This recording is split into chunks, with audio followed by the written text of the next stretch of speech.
Selamat sore saudara-saudari. Sejak Presiden Joko Widodo mengumumkan kasus positif COVID-19 di Indonesia pada 2 Maret 2020, seluruh provinsi yang ada di Indonesia mencatatkan kasus di wilayah mereka. Berita baiknya, beberapa provinsi berhasil menekan angka penyebaran, mencatatkan kasus nol, dan bahkan ada yang melaporkan 100% tingkat kesembuhan. Tapi saudara-saudari, provinsi-provinsi tersebut tidak melupakan penerapan protokol kesehatan dalam keseharian mereka. Wilayah-wilayah ini melakukan transisi lebih cepat dalam beradaptasi dengan kebudayaan baru. Namun masih ada wilayah yang sedang berjuang keras menekan penambahan angka kasus mengutip dari laporan dari Kemenko Pembangunan Masyarakat dan Kebudayaan PMK. Setidaknya ada beberapa kondisi masyarakat Indonesia di tengah pandemi COVID-19. Pertama, masyarakat yang terdampak kesehatannya sehingga harus dirawat dan berupaya pulih. Kedua, masyarakat yang tidak kena dampak kesehatan namun tidak banyak terpengaruh secara ekonomi. Mereka memilih membatasi kegiatan di luar rumah. Ketiga, ada juga masyarakat yang terdampak secara ekonomi, namun tidak terdampak kondisi kesehatannya. Mereka kehilangan sumber pendapatan dan kenyataan ini memaksa mereka keluar rumah, berjuang kembali mendapatkan sumber pendapatannya kembali. Beginilah kenyataan yang kita hadapi sebagai bangsa yang besar dan beragam. Baik beragam budayanya, bahkan ikut beragam juga tingkat resiko kesehatan dan resiko penularan COVID-19-nya. Ratusan juta orang Indonesia, terutama yang berada di wilayah resiko rendah, memilih beradaptasi dengan kebiasaan baru. Mematuhi protokol kesehatan, termasuk menjaga jarak, memakai masker, dan mencuci tangan sesering mungkin. Lalu, memeriksakan kesehatan dengan rutin, menjaga stamina, dan memastikan asupan gizi berimbang, dan bahkan membatasi kegiatan yang non-produktif atau tidak mendesak. Nah, saudara-saudari, apa untungnya kita patuh dan disiplin melakukan berbagai rentetan protokol kesehatan tersebut? Meski kita tinggal di wilayah yang hijau atau yang rendah resiko. Menurut Dr. Kartini Syahrir, antropolog dan penasehat untuk Asian Institute for Peace and Reconciliation, Kementerian Luar Negeri, memang beradaptasi dengan kebiasaan baru bukan hal yang mudah dan tentunya akan membutuhkan waktu.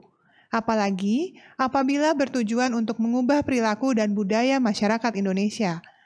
Namun ada 5 hal sisi positif yang akan kita rasakan dalam budaya Indonesia apabila penerapan protokol-protokol kesehatan menjadi perilaku sehari-hari. Pertama, perilaku hidup bersih dan higienis atau gaya hidup yang lebih sehat akan jadi budaya bangsa. Hal ini dapat mengurangi beban penyakit di masyarakat. Kedua, digitalisasi dan konektivitas Indonesia akan lebih tinggi.